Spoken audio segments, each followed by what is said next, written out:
Dito po tayo. Yung kalakasan po na binigay ng Diyos para sa atin, nagamit po natin upang makarating dito sa bahay panambahan at mapapurihan lamang ang dakilang pangalan ng ating Panginoon. Sige po, tayo po'y magsitayo at tayo'y manalangin. Praise the Lord, hallelujah Jesus, hallelujah. Ama naming banal na makapangyarihan sa lahat, maraming salamat po muli Panginoon sa iyong kabutihan, sa iyong pag-ibig. Salamat Panginoon sa biyaya mo. Tunay nga po Panginoon na ikaw lamang ang aming dapat papurihan, pasalamatan ang iyong dakilang pangalan ang maitaas sa umagang ito Panginoon. Salamat po Lord God sa kalakasan, salamat po Panginoon sa bawat kaalaman, sa bawat pangunawa, maging sa wisdom na patuloy mong ipinagkakatiwala sa amin. Panginoon, salamat sa iyong banal na salita na patuloy po namin pag-aaralan ngayong umagang ito. Sabi niyo nga po, Panginoon, meron 2 o 3 na nakakatipon sa iyong pangalan, Panginoon. Ikaw ay naririto sa aming kalagitnaan. At ikaw po, Panginoon, ang patuloy na nagtuturo sa amin. Sa anak mo na iyong gagamitin, Panginoon, gamitin mo lamang po ako bilang iyong tagapagsalita, Panginoon. Patuloy niyo pong idaloy sa akin ang iyong revelasyon, Panginoon, ang iyong biyaya, Panginoon, ng pag-ibig. At salamat po, Panginoon, dahil tunay nga po na katagumpayan ang aming mararanasan sa umagang ito. Patuloy namin pinagkakatiwalang gawain ito sa iyong biyaya, sa iyong kagandahang loob, at sa iyong pag-ibig. Salamat po ng marami, Panginoon. Ito po ang aming panalangin sa pangalan lamang po Ama ng aming Panginoong Yesus at sa kapangyarihan ng banal na Espiritu. Amen. Amen. Sige po, makakapo na po ang lahat. Meron po sana akong joke kaya lang yung joke na yun, yung joke para sa mga makakalimutin. Kaya lang po, nakalimutan ko na po Kaya, next na lang po tayo. Ang ating po pag-aaralan sa umagang ito ay buhat po sa awit 77:10 hanggang 12. Na pinamagatan pong Remembering the Grace of God in the Past. Sa ating mga buhay, napakarami pong alaala sa ating mga isipan. Marami po tayong pinagdaanan. Pero ang kagandahan po dapat na lagi natin inaalaala yung pag-ibig ng Diyos sa atin, yung biyaya ng Diyos sa atin. Kung paano tayo nakarating sa kalagayan natin ngayong umagang ito, iyan po ay dahil sa biyaya ng Diyos at iyan po ay dahil sa kanyang pag-ibig. Itinawid niya po tayo sa mga pagsubok na pinagdaanan po natin ng mga nagdaang panahon. Dito po sa Psalm 77 verse 10 to 12, sabi po rito, And I said, This is my infirmity, but I will remember the years of the right hand of the Most High. Ito po yung panahon na sa tingin ng manunulat na to, hindi niya po naramdaman yung kapangyarihan ng Diyos o yung pagsama ng Diyos. Pero, pagdating po sa verse 11, sinabi niya po, I will remember the deeds of the Lord. Surely I will remember your wonders of old. I will also meditate on all your work and talk of your deeds. Iyon po ang kagandahan sa sinabi ng manunulat na to na ibinigay po ng banal na Espiritu. Kahit sa tingin niya po, hindi niya po maramdaman yung pagkilos ng Diyos. Hindi lang po niya maunawaan ang pagkilos ng Diyos, pero patuloy pong kumikilos ang Diyos sa buhay niya kahit ng mga unang panahon pa. Meron po tayong pag-aaralan na 5 karakter ng tao sa Old Testament po. Kasi po ang natin is remembering the grace of God in the past. Alalahanin po natin yung biyaya ng Diyos kahit nung mga sinaunang panahon pa, na ang tingin ng iba, kahit ng mga pastor ngayon, kahit ng mga tagapagsalita ngayon, ay malupit ang Diyos ng mga panahon na yon. Pero hindi po na nila nakikita yung biyaya ng Diyos ng panahon na yon. Meron nga po yung iba, napapagkamala na ang Diyos ay napakalupit, masyadong marahas ng panahon na yon. Pero hindi po nila naunawaan na ang biyaya ng Diyos, kahit nung panahon pa na nila Adan, nung panahon pa nila Noe, nandun na po yung biyaya ng Diyos. Patuloy niya pong ipinararanas sa panahon noon at sa panahon natin ngayon. Dito po sa unang puntos po natin, na ang sabi po rito, grace in the fall. Yung biyaya po sa pagbagsak. Yung pagbagsak po ng tao, ito po yung kay Adan at Eva sa Genesis 3 6 hanggang 13. Sabi po rito, basahin na lang po natin. When the woman saw that, malaki. Basahin na lang po natin sa Bible. Kung may mga Bible po tayo, pwede po natin sabayan. Sabi po rito, sa chapter 3 verse 6, kaya't nang makita ng babae na ang bunga ng punong kahoy ay mabuting kainin, nakakalugod sa paningin na dapat naisin upang maging matalino, siya ay pumitas ng bunga nito at kinain ito. At binigyan din niya ang kanyang asawa na kasama niya at siya ay kumain. At parehong nabuksan ang kanilang mga mata at nalaman nilang sila'y mga hubad. Magkasama silang nagtahi ng mga dahon ng puno ng igos at kanilang ginawang panakip. Verse 8, narinig nila ang tinig ng Panginoong Diyos na lumalakad sa halamanan sa malamig na bahagi ng maghapon. Nagtungo ang lalaki at ang kanyang asawa sa Panginoong Diyos sa mga punong kahoy sa halamanan. Tinawag ng Panginoong Diyos ang lalaki at sa kanya'y sinabi, saan ka naroroon?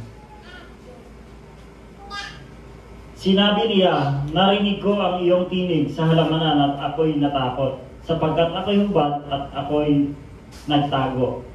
At sinabi niya, sino nagsabi sa iyong ikaw ay hubad? Kumain ka ba ng bunga ng punong kahoy na inutos ko sa iyong huwag mong kainin? Sinabi ng lalaki, ang babaeng ibinigay mo na aking kasama, ang nagbigay sa akin ng bunga ng punong kahoy, at ito'y aking kinain. Last verse po.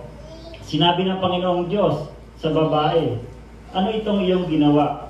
Sinabi ng babae, dinaya ako ng ahas, at ako'y kumain.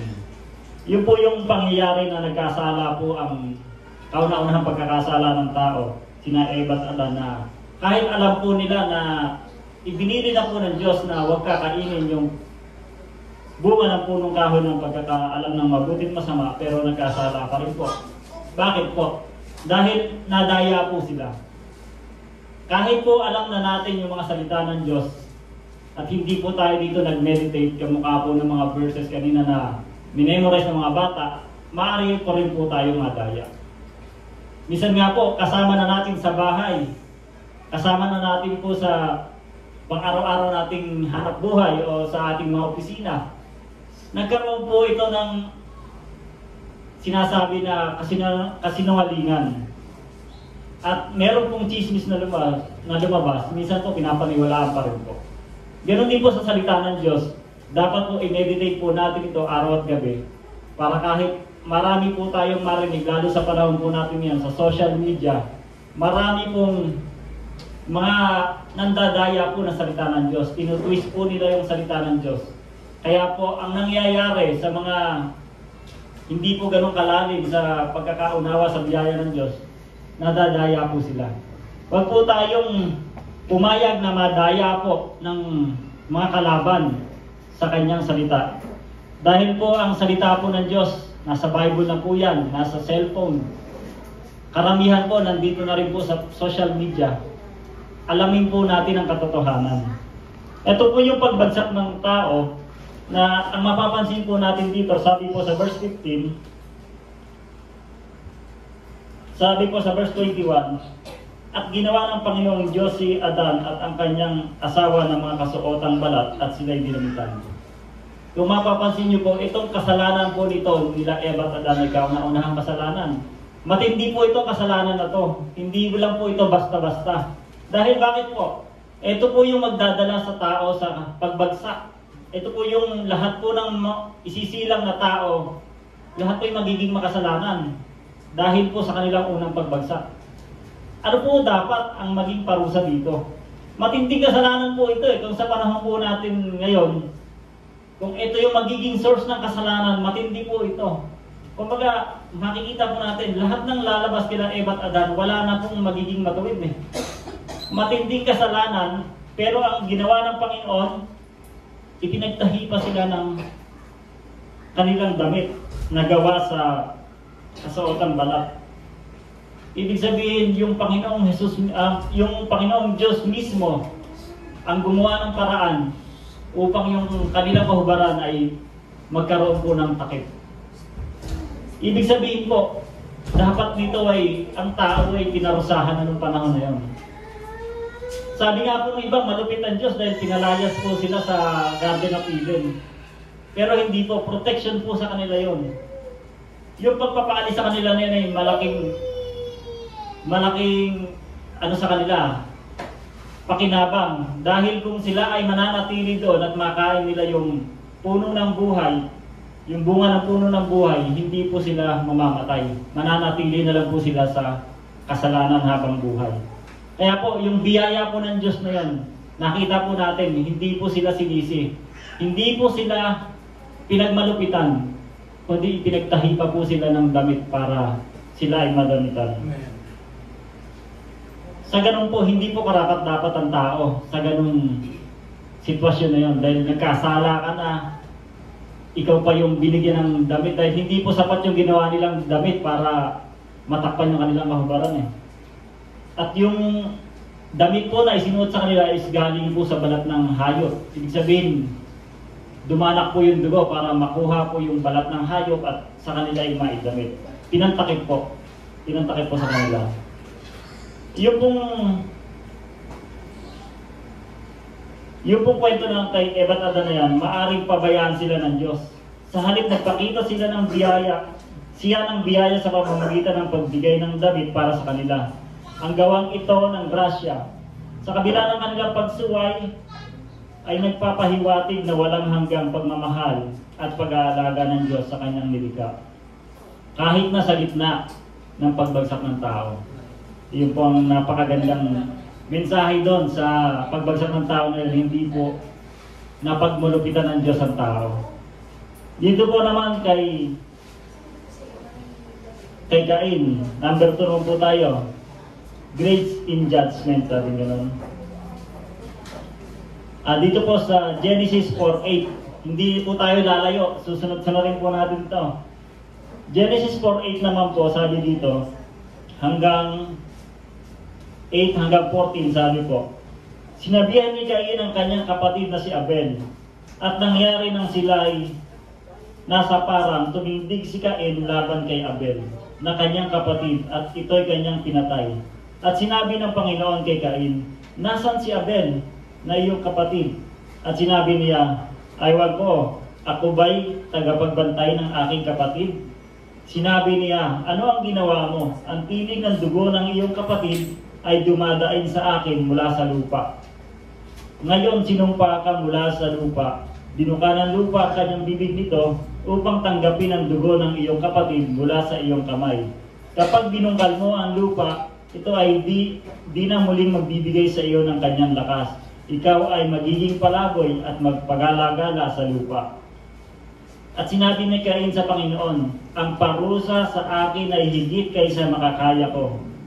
Ako ngayon itataboy mo mula sa ibabaw ng lupa at ako'y maikukubli sa iyong muka. Ako'y magiging palaboy at pagala-gala. Sino mang makakita sa akin ay papatayin ako. Ayun po, alam po ni Cain na siya po ay nagkasala.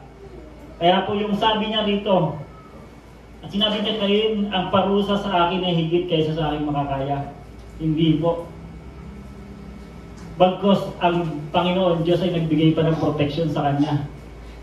Alam na ni Cain na siya ay nagkasala, pero hindi niya ito inamin sa Panginoon. Tinanong nga siya ng Panginoon kung nasaan yung kanyang kapatid.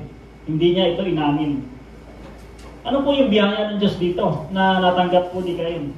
Sabi po sa verse 15, at sinabi sa kanya ng Panginoon, hindi, sino mang pumatay kay Cain ay 7 ulit na gagantihan, at nilagyan ng Panginoon ng isang tanda si Cain upang huwag siyang patayin na sino mang makakita sa kanya. Si Cain po ay pinatay yung kanyang kapatid, pero ang ginawa po ng Diyos, hindi po siya sinuklian ng kalpitan. Bagkos, pinaalis siya sa lugar na yon upang magkaroon po ng pagsisisi, upang magkaroon po ng pagbabagong buhay. Pero nilagyan pa po si Cain ng tanda ng proteksyon ng Diyos para hindi po siya patayin ng iba. Dahil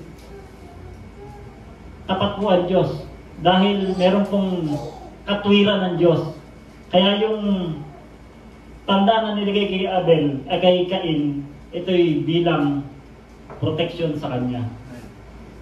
Proteksyon para hindi siya gantihan kung ano man ang ginawa sa kanya. Iyon po yung biyaya. Sabi po yung biyaya na yon ay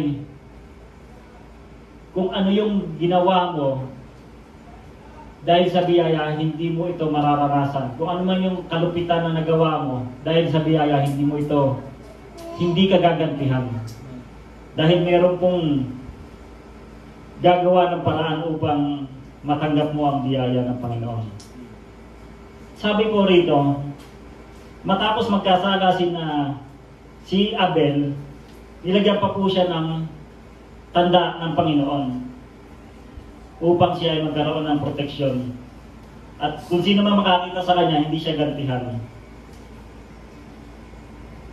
Ang kwento ni Cain ay isang mahirap na minarkahan ng panibugho at pagpatay. Iyon po yung marka sa kanya eh.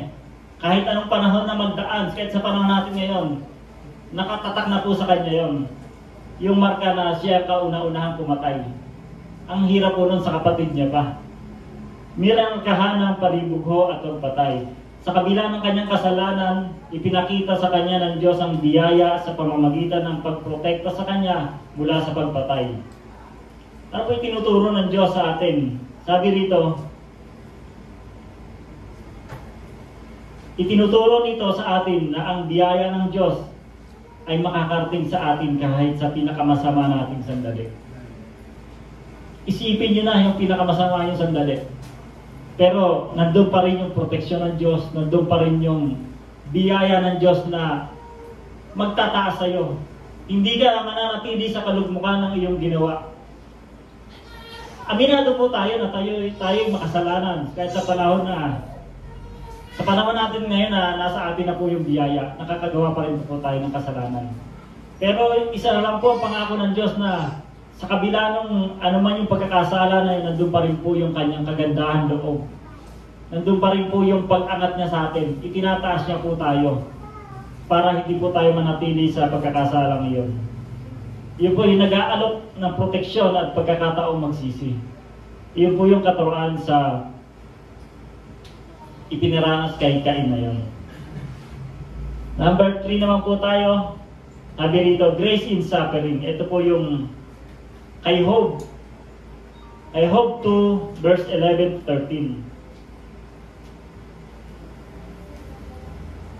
Alam po natin yung istorya ni Job na matindi po yung kanyang dinaranas na pagdurusa. Sabi po rito sa verse 11, nang mabalitaan ng tatlong kaibigan ni Job ang lahat ng kasamaang ito na dumating sa kanya, dumating ang bawat isa sa kanila mula sa kanya-kanyang sariling puok.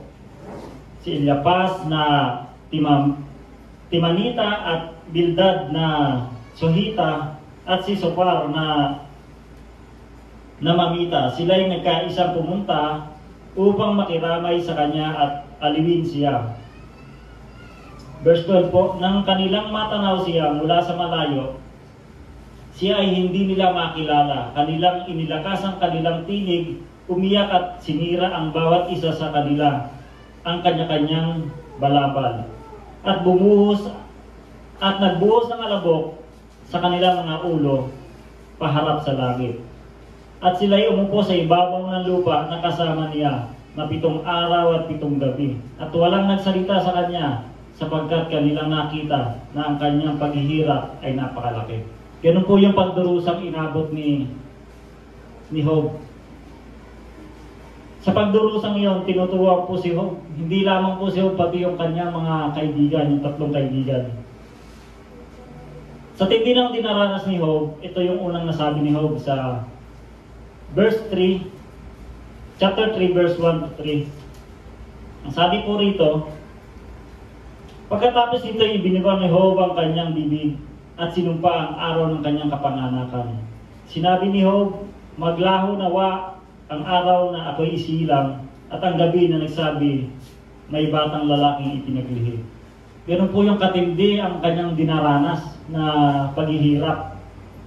Sa verse 11 pa, bakit hindi pa ako namatay nang ako'y isilang? Bakit hindi pa ako nalagutan ng hininga nang ako'y iluwal? Matindi po yung paghihirap. Gustong-gusto niya na pong mamatay sa panahon na yon. Pero hindi po nanatili si Job sa ganong kalagayan. Sa bawat isa sa atin, may nakaranas na po ba ng ganon? Naniniwala po ako na wala pa. Wala pa po sa panahon natin yan na nakaranas ng ganon. Ano man po yung pinagdaanan natin, naniniwala po ako na hindi po nagtagal ng ganong katagal, katulad ng naranasan ni Job. Sabi rito, yun po yung dinaranas ni Job. Pero hindi po tumagal din yun ng habang buhay. Ano man yung pinagdadaanan natin ngayon, pagdadaanan lang po natin yan dahil ang Diyos po ay tapat. Ibabalik niya yung anumang bagay na nawala sa atin. Ibabalik niya kung ano man yung kalungkutan, papalitan niya ng kasiyahan. Ano man yung mga nawala sa atin, ipinapalit ng Diyos ng mabubuting bagay. Pagdating po sa 42 verse 10 to 12, sabi po rito, ang kabuhayan ni Job ay ibinalik ng Panginoon sa dati. Nang ipinanalangin nito ang tatlong kaibigan at dinoble ng Panginoon ang kayamanan ni Job. Lahat ng kapatid nito, mga kamag-anak at kakilala ay dumalaw sa kanya at nagsalo-salo sila. Bawat isa'y nakiramay sa nangyari sa kanya at nagbigay ng salapi at singsing na ginto. Sa verse 12 po, ang mga huling araw ni Job ay higit na pinagpala ng Panginoon. Binigyan niya ito ng 14,000 tupa, 6,000 kamelyo, 2,000 baka at 1,000 tinahing asno. Kung babalikan po natin yung istorya ni Job nung panahon na yon, lahat po ng kayamanan niya, dahil siya po yung napakaraming tauhan noon. Siya po yung maraming mga hayupan noon, yung mga kayamanan niya noon, nawala po lahat yun. Pero nabasa po natin na ibinalik ng Diyos, dinoble ng Diyos. Ganon din po yung kanyang mga alagang hayop, dinoble po ng Diyos. At ibinalik pati yung mga kaibigan niya na nawala. Kumbaga, bumalik sa kanya, nakiramay sa kanya, nakisiya sa kanya dahil pinagpala po si Job ng Diyos. Sabi dito, ang kwento na Job ay isang matinding pagdurusa at pagkawala. Ngunit nanatili siyang tapat sa Diyos kahit nasa kanyang pinakamadilim na sandali. Ang biyaya ng Diyos ay gumana. Ang pagpapanumbalik sa pagpapala ni Job ay nagpapaalala sa atin na ang biyaya ng Diyos ay sapat kahit sa ating mga pagsubok. Tunay po ba yun na ang biyaya ng Diyos ay higit sa lahat sa ating mga pagsubok? Amen. Hallelujah. Yung mga pinagdaanan po natin, wala pa po sa 1/4 na pinagdaanan ni Job. Kaya po makakaasa tayo na ang biyaya ng Diyos ay mananatili po sa atin at itatawid po tayo sa ating mga pagsubok. Kung maalala po natin yung mga nagdaang panahon na may mga pandemic na yan, wala pa po yan sa pinagdaanan ni Job.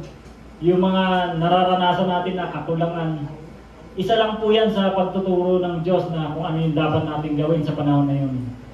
Pero tapat po ang Diyos, mananatili po yung kayang kagandahang loob para sa atin. Dito lang po tayo sa grace and repentance. Kay David naman po, isa-isay lang po natin at hindi po natin ito babasahin ng buo.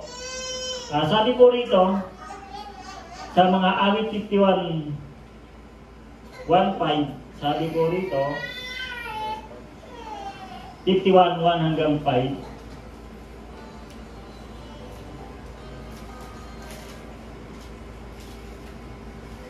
sabi rito, maawa ka sa akin, O Diyos, ayon sa iyong tapat na pag-ibig, ayon sa iyong saganang kaawaan, ay pawiin mo ang aking mga paglabag.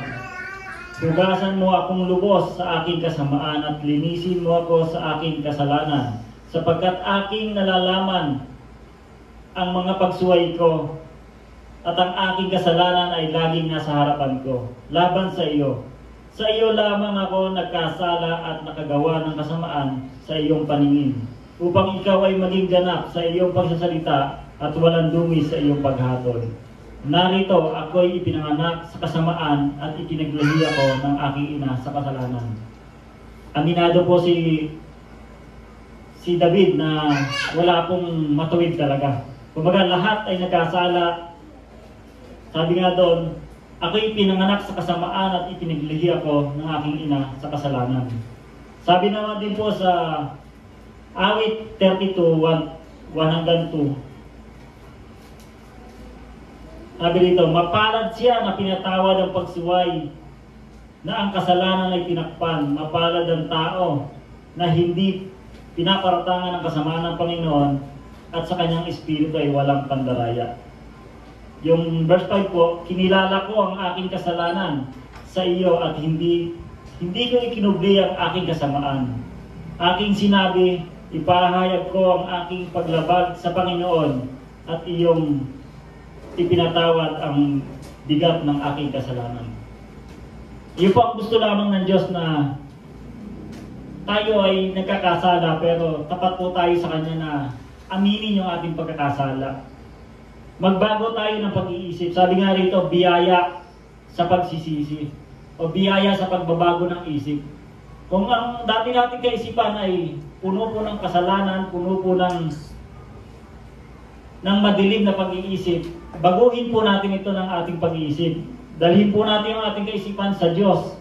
Dalhin po natin yung pagsisisi natin sa harapan ng Diyos. Yung pagsisisi na babaguhin ang ating isip. Hindi po yung pagsisisi na lumuluhod pero kinabukasan na yan naman po. Kumbaga ang pagsisisi po na sinasabi dito is yung magbago po tayo ng isip. Kung dati tayo makasalanan, baguhin na po natin. Babaguhin po tayo ng Diyos araw-araw. Hindi po isang bigla na, uy, bago ka na. Ang espiritu po natin, ganun po ang ginawa ng Diyos. Nung tinanggap po natin ang Panginoong Hesus, binago na po ang ating espiritu. Tayo ay new creation na, pero yung ating kaluluwa, patuloy niya pong binabago. Yung pag-iisip po natin, part po yan ng kaluluwa. Kaya kung ano man yung iniisip natin, baguhin na po natin ito. Dumakad na po tayo sa tamang lakad na nasa harapan natin yung presensya ng Diyos. Ito po yung magdadala sa atin sa masaganang biyaya ng Diyos. Nandiyan lamang po yung biyaya ng Diyos. Kaya lang ito, nahadlangan dahil sa ating mga pagsuway. Yung pagsuway po na yun na ibis na ito yung direksyon na gusto ng Diyos, dito ka lalakad. Hindi mo po mapupuntahan yung direksyon ng Diyos na nandun po yung biyaya. Yung mga pagpapala na yun, isa pong pagpapala yung pagpapatawad ng kasalanan. Mapalad siyang pinatawad ng pagsalangsang na tinakpan ng kasalanan. Mapalad po ang tao dahil alam po natin yung kaparusahan ng kasalanan is kamatayan. Pero sabi po rito, mapalad siyang pinatawad ng pagsalangsang na tinakpan ng kasalanan. Mapalad ang tao na hindi pinaratangan ng kasamaan ng Panginoon at walang pandaraya ang diwa niya. Isa po tayo doon. Lahat po tayo ay nagkakasala simula't simula, pero ang pagpapatawad po ng Diyos ay nandoon po sa bawat isa. Kaya napakaganda po na balik-balikan po natin yung biyaya ng Diyos sa Old Testament, sa New Testament. Nandoon po yan. Maging sa mga buhay natin. Sa buhay po natin, mas malamang mas marami po ang biyaya ng Diyos na nararanasan natin. Naniniwala po ako. Dito na po tayo sa number 5. Sabi nga po dito, kay Jonah naman po ito, grace in disobedience. Ito, pagsuway din po ito. Pero karamihan po na nakikita natin, puro pagsuway, puro paglabag, puro pagbagsak. Pero nandun po yung biyaya ng Diyos. Nandun po yung kagandahan ng Diyos. Kagandahan ng loob. Sabi mo rito,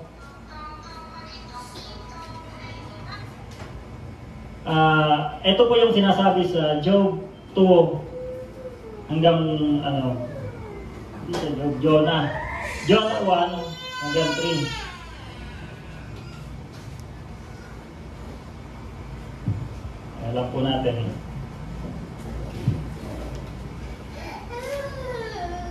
Kung may mga Bible po tayo, pwede po natin sundan. Jonah 1 hanggang 3. Ang salita ng Panginoon ay dumating kay Jonah na anak ni Amitay na nagsasabi, bumangon ka, pumaroon ka sa Ninive, sa malaking lungsod na iyon at sumigaw ka laban doon, sapagkat ang kanilang kasamaan ay umabot sa harapan ko. Ngunit si Jonas ay bumangon upang tumakas patungo sa Tarsis mula sa harapan ng Panginoon. Siya ay lumusong sa Joppa at nakatagpo ng barkong patungo sa Tarsis. Nagbayad siya ng pamasahe at lumulan upang sumama sa kanila sa Tarsis, papalayo sa harapan ng Panginoon. Ito po yung isa sa mga lingkod din po ng Diyos. Minsan po nararanasan to ng buhay ng bawat isa. Meron po tayong gawain, meron po tayong assignment. Minsan din po nararanasan to. Dahil minsan nagdadahilan po tayo eh. Aminin po natin na may kabigatan po sa atin minsan yung nangyayari na yun. Sabi rito, tumakas po si Jonah. Dahil merong ipinapagawa sa kanya yung Diyos. Dahil alam po niya na yung pupuntahan niya ay ganun kasasama. Para bang sinabi niya, siya yung mabuti, yung mga pinapapuntahan sa kanya ng Diyos ay masama. Hindi niya po naisip na ang bawat isa po ay masasama. Hindi niya po inilagay yung level niya doon na masama din ako, pinatawad lang ako ng Diyos. Ganun po yung ginawa ni Jonah na tumakbo po siya. Umalis po siya doon sa pinapagawa sa kanya ng Diyos. Sabi nga doon, tumakbo si Jonas mula sa tawag ng Diyos, ngunit hinabol siya ng biyaya ng Diyos. Kahit sa loob ng tiyan ng isda, naranasan ni Jonas ang awa at pagliligtas ng Diyos. Matindi po yung Panginoon, matindi po yung biyaya ng Diyos. Nasa kailaliman na siya ng dagat, nasa tiyan na siya ng malaking isda, pero nagrevelasyon pa rin sa kanya ng Diyos. Pinakita pa rin doon yung kagandahan loob ng Diyos na kahit nasa kadiliman siya, kahit nandun siya sa bibig ng isda, pwede na po siyang tunawin ng isda doon eh.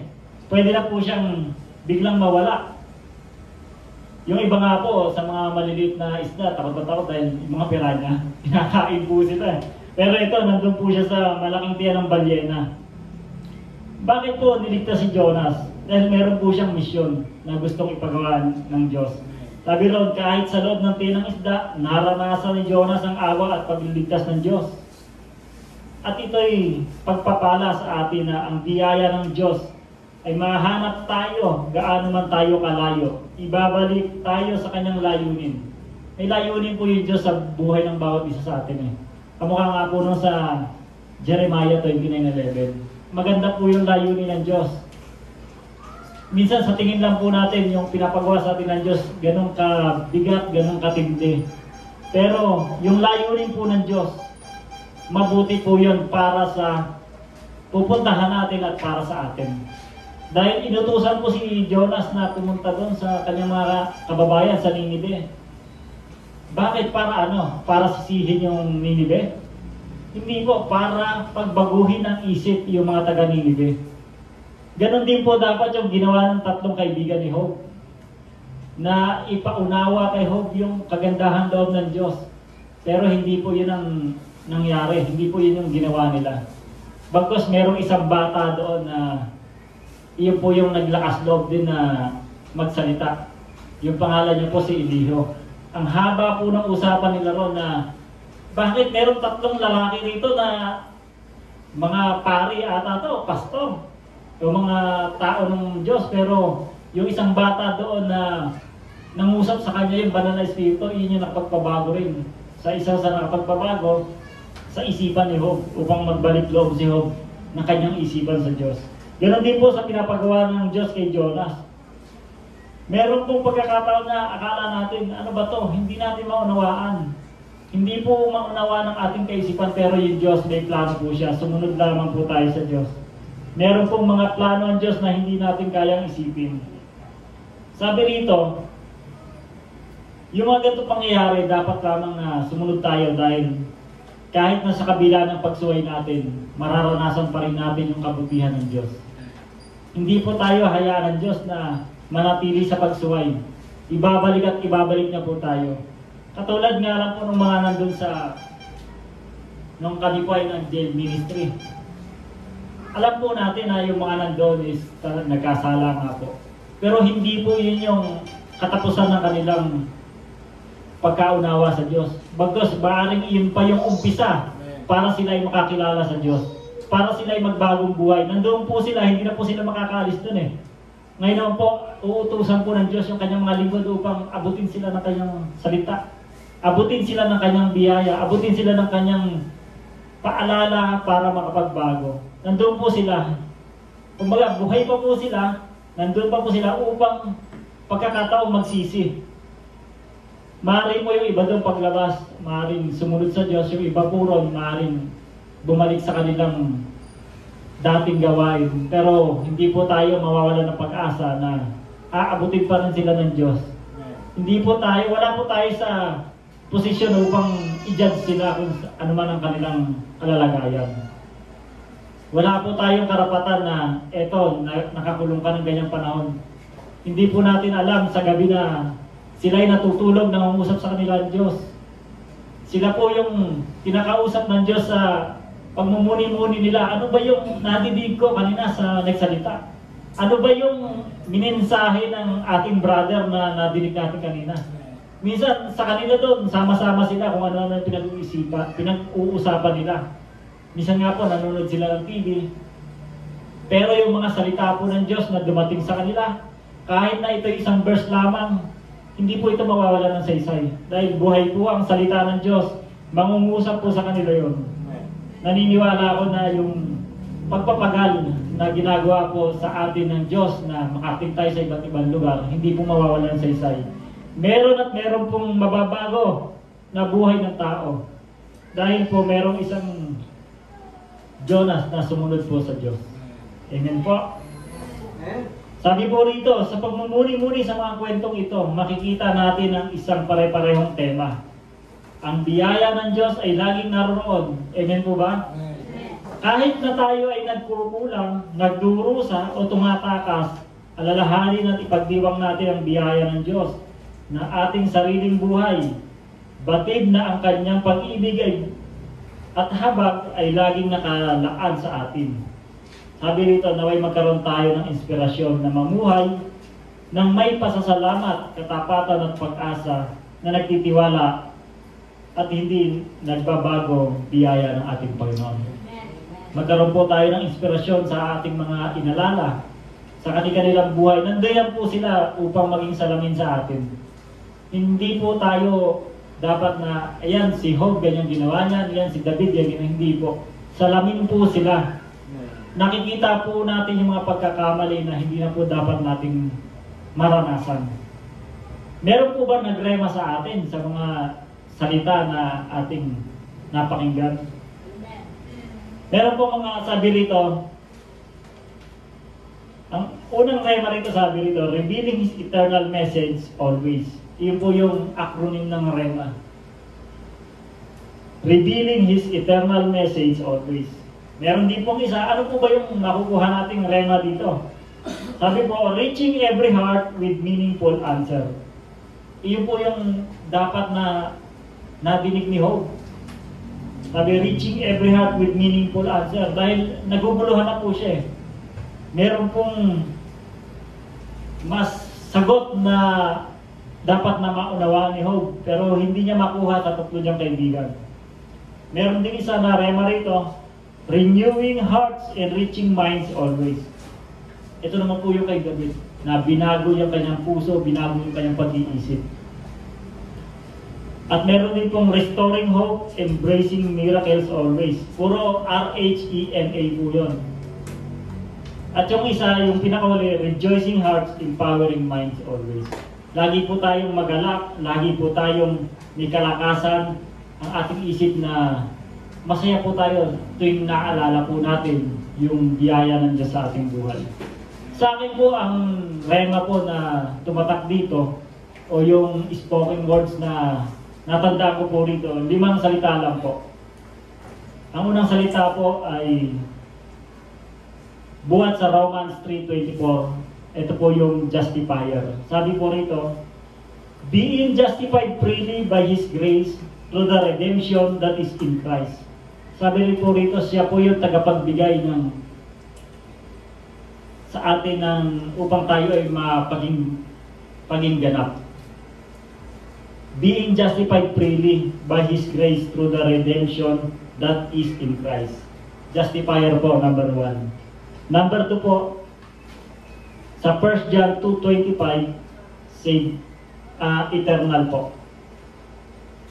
And this is the promise that He has promised us, even eternal life.